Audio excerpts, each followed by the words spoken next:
Welcome back to the Lead Guitar Track. I'm David Grant, and I'm really glad that you came back for the second episode of these here guitar lessons. Had a ton of great response from people, and I just want to encourage you to continue to comment. Let me know what you think so that this can be, again, as effective as possible for you to be able to become a lead guitar player. So this week I got a lot to cover, and I want to hurry on into this. First, I want to just talk about music. We picked up our guitars so that we could help communicate emotion, right? We want our guitar to gently weep, and so what we want to do is communicate when we're having those angsty days and we're angry or we're heartbroken or we're happy, whatever it is, we want to do that, and that's what music's all about. It's about emotion. And how music works is there's a lot of math and everything, boring stuff behind it, but basically we have 11 notes that we use that repeat over and over in different frequencies that we use to make up our music system. And that's the same thing when you look at your guitar. You've got two dots on the 12th fret, and that's where that starts over again. Is your 11 frets the same as your 11 notes? And from those 11 notes, we choose 8 to make up what we call a scale, that those notes go together to create a certain emotion. And in general, we're talking about two emotions to start. There's happy and there's sad when we talk about music, and we call those major and minor. So here is major. It's a little happy sounding, and here's minor. When you hear that, you start to think that this guitar player is just having a bit of a rough day. It's just not as happy as the other one. So that's major and minor. And what we need to do as a guitar player so that you can start playing along with your friends is to be able to hear, hey, they're playing major, or hey, they're playing minor, so I know what my note choices are, what my 8 choices are that I can use to play. So what I'd want you to do this week, your homework assignment, is a couple things. I want you to go to YouTube and find one major and one minor song. I want you to get the link, post it on the blog at davidgrant.me for this episode. For episode 2, I want you to post the link to that video, and I want you to say major or minor. And then the second thing I want you to do is I want you to find the major note that is like the tonal center. So that's the key the song is in. And I know we haven't talked about your fretboard yet, so you might not know what the notes are, but that's okay. What I want you to do is I want you to go to the second fattest string. So here's a low E, and then here's a high E. So the 5th string, which is the second fattest, is the A string. And I want you to just listen and find. So it's playing, and I want you to slide up and down until you find it. Okay, there it is. The song is in that one. So I want you to write in there, this is the major song and the 3rd fret on the 5th string. And if you know the notes, you can say that's in the key of C. So then you'd be able to hear it if you hear a song that's like,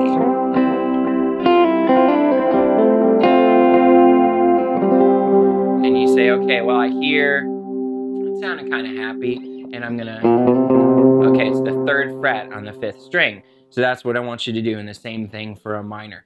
All right, sound good? So there's your homework assignment for theory. The next thing I want to talk about is your guitar. You kind of need to have one in order to start to become a guitar player, and this one is kind of my baby. My wife bought this for me just a couple months ago, and I love it. It's fantastic, but I've never ever owned a guitar like this. And I found there are two kinds of people when it comes to equipment. There's the kind of person who either through gifts or saving has the money and has gone out and purchased that awesome guitar, and they're just sitting there ready to learn to play. And then there's that kind of person who just doesn't really have the money and doesn't have the patience and would be willing to maybe even have their bills in a few days late for the month to just go and get that starter guitar. I tend to be in that category, and either one is okay, but I want you to know that it's fine to not have a guitar like this one yet. In fact, I want to show you here a couple of my first guitars. So this one here, this was my first guitar, and look at that's a bad guitar. Look at that. So pretty awesome. I got it when I was like 10, kind of a trade-in on a guitar that I bought like the day before. I saw it going back in the shop, saw it in the corner, and the guy decided it would be okay if I traded him. So under 200 bucks, my parents bought it for me. The thing is heavy, heavy, heavy, and it's starting to fall apart, but some great, great memories with this thing. Just a cheap way, definitely inspired me to get playing. And that's really what I want you to think about is, does this guitar inspire me? It doesn't matter what I paid, but to play and make something out of it, because it's going to be an investment. So just in case you're curious, you can see this This video down here, this link is to a video of my band in high school playing on this guitar. And then later on, all the way into college, I got this one, and this I picked up on eBay for 115 bucks, and it's a bolt-on neck. It's pretty cheap. It's a Diamond M65C, but I love it because it lets you get a really, really light string. I like really light strings and really low action on here. I replaced the pickups, but it's been a great guitar. It has a great sound with these pickups on here. So really cheap entry point for you to get a guitar that will let you get going. So don't let the price on a guitar stop you from doing that, but be careful not to pick up, like, I wouldn't recommend a first act guitar from Walmart or something like that, but I'd recommend a little bit more, do a little bit of research, check out eBay, find a brand you like, find a guitar that's going to inspire you to play, and that's the key for all of this. Just love to play your instrument. The last thing I want to give you is an exercise to help give you something to start playing. So we're already kind of long on this episode, so I just want to show you the notes, and then next week we'll go through a little bit more once you've got the pattern under your belt of how you can practice and get some speed up. So, and even work on some more technique. So for this week, first thing I want you to know is your right hand. I want you to plant your ring and your pinky finger on your down by your pick guard in this area. Just let it plant there. So you're just going to be moving small movements. I don't want this kind of thing, just small movements, and we'll talk more about that in the future. And then with your left hand, I want you to think one finger per fret. So it's 1, 2, 3, 4. So we're going to actually shift up the fretboard, and just know that it's always one finger per fret. Okay, so how this goes is we're going to start on the high E string, the first string, and I'm going to tell you the numbers, and then we'll move on to the second string, the B string, and I'll tell you the numbers for that. And we're actually going to move on to the third string, the G string, and I'll tell you the numbers for that. So we're going to alternate picking with your right hand, just down, up, down, up, down, up the whole time, and then we'll move from there with your left hand. So it goes 4, 3, 1 on your E string, the high string. So 4, 3, 1.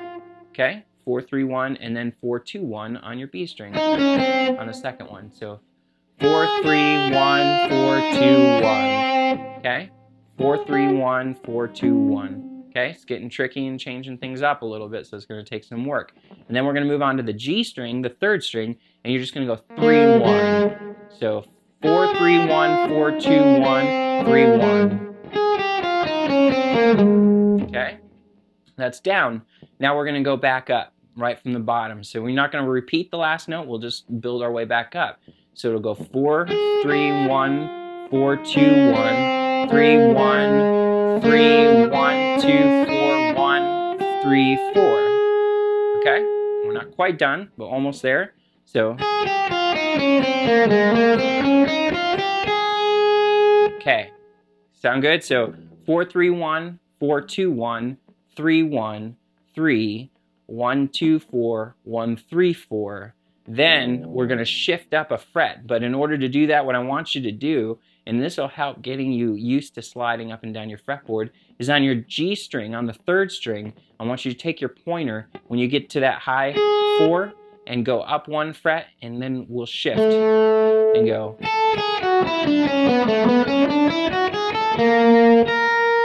That makes sense? So every time you shift up one on the third string, on the G string with your pointer, and then it'll follow with the E string with the 4 on the first string. So 4, 3, 1, 4, 2, 1, 3, 1, 3, 1, 2, 4, 1, 3, 1, 1, and then up with 4, 3, 1.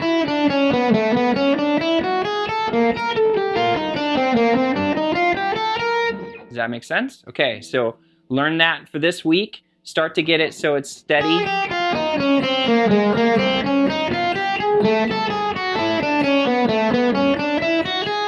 And just keep moving up your fretboard. I want you to go all the way to the 12th fret, the double dots, and then move back down. So that'll give you plenty to work on. And don't worry too much. We'll get working more on it next week. But we want to be able to get your speed and agility up with your left hand so that you can begin to rock and play your lead guitar.